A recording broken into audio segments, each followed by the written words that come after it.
Nothing is more pure than the anguish of a child, Jill Greenberg wrote.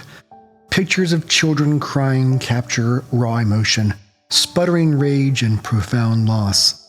An ironic statement coming from a photographer who claims the first hysterical child she photographed reminded her of the helplessness and anger she felt about the current political situation back in the George W. Bush years.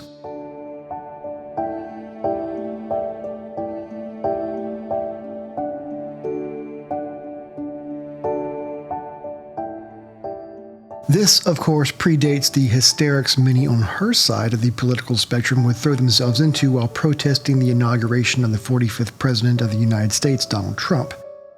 The sight of a hysterical child unable to get their way made Greenberg think of her own outrage at, as she claimed, the false reasons for the United States going to war with Iraq and the scandalous way in which the conflict was sold to the American people.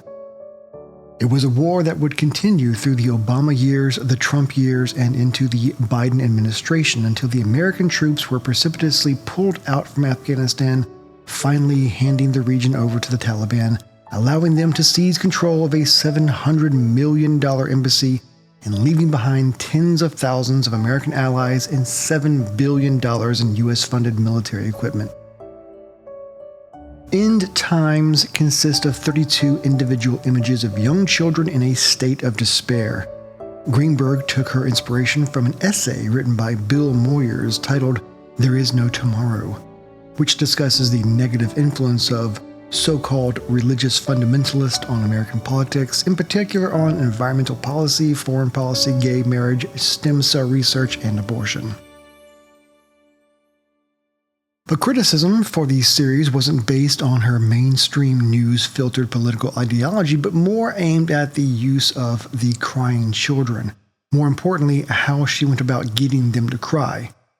Greenberg said in order to get the children to cry, all she had to do was have the parent hand the child a cell phone or lollipop, then have the parent leave the room and then take the item away. But critics argue that the children are crying in such a way that no one could possibly believe it was as simple as taking a lollipop away. She said the techniques employed to heighten the drama was a special recipe of studio lights combined with post-production effects. This is, of course, talking about the heavy-handed use of dodging and burning, more specifically the overuse of dodging the highlights. By looking at the reflection in some of the children's eyes, you can see there are strip lights to the left and right, kicker light for the hair at the top, a light behind the child to flash onto the background, and possibly a clamshell reflector underneath to fill in the shadows. End Times was released in 2006, and Greenberg claims the particular look she achieved in the images has become copied and ripped off by other photographers. Now known as the Jill Greenberg look, you can see her influence on movie posters and ad campaigns like The 40-Year-Old Virgin, shot by Art Schreiber in 2005, or American Psycho, shot by Martin Scholler in 2000.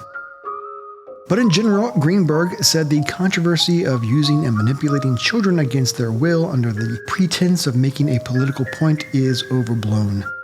Quote, "Making children cry for a photographer can be considered mean," she said, continuing, "but I would say that making children laugh and show off their genes for an apparel ad is just as exploitive and less natural.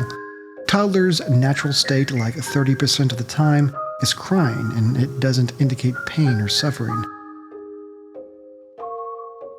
According to Medline Plus and just about every medical network dealing with children, the consensus is that children cry based on pain, fear, sadness, frustration, confusion, anger, and they do this because they can't express their feelings. Crying is a normal response to upsetting situations that a child cannot understand and can't resolve, something many parents know but might be lost on those who are more consumed by their own adopted selfish purpose. End Times is yet another series in a long line of photographers and artists using children in provocative ways. Though it's often compared to the controversial topics depicted by Andre Serrano and Robert Mapplethorpe, Greenberg's photos deal with minors being taunted and coerced.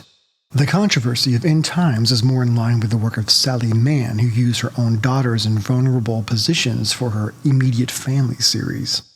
Despite the fact that carbon emissions in the U.S. are down, same-sex marriage is legal in all 50 states, and abortion has been kicked back to the states to be voted on by the individuals, Greenberg's apocalyptic vision of what the Bush-era America might bring still hasn't happened. But sunlight is always the best disinfectant. But people have complained and criticized art for years over moral issues. They've even attacked art like the Mona Lisa with cake and smeared soup on Van Gogh's sunflowers. There are just some who feel their own beliefs, viewed through the lens of presentism, is simply more important than the achievements, culture, and sensibilities of others. Time will tell how the world remembers end times, and if the claim that it is just a reaction to the political environment of the early 2000s will stand true. The images of hysterical, crying children denied their way could resonate for decades, influencing countless others in more ways than just photography. Perhaps a new series is due.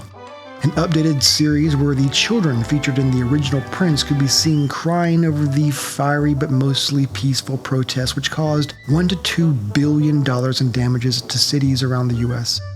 The surging migrant crisis at the southern border, which is the worst in U.S. history. An inflation rate that is higher even than when Jimmy Carter was in office, the largest decline in wages in 4 decades, the highest gas prices ever recorded, the largest annual rise in food prices, labor shortages, the worst crime wave in many cities since the 1990s, and so on. But we probably won't see that.